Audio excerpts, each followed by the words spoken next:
Did you ever have these days when you can't remember if you did or you didn't do something? And as you get older, you seem to have more and more of these types of days, which for the most part isn't too bad. But when it comes to your medication, that is not something that you want to guess at. That is why I purchased this weekly pill organizer.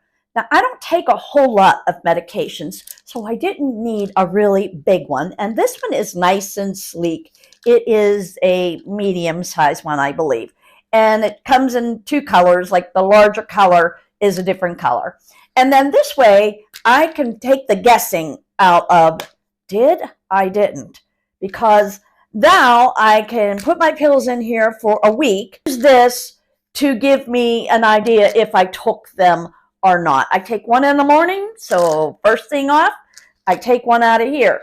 And then I don't refill it until the end of the week, and I have utilized all the pills that are in the container.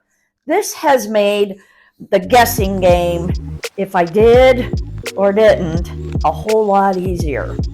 And this feels a whole lot safer when it comes to my medication, that I'm not over medicating myself or under medicating myself. And that is just my honest opinion.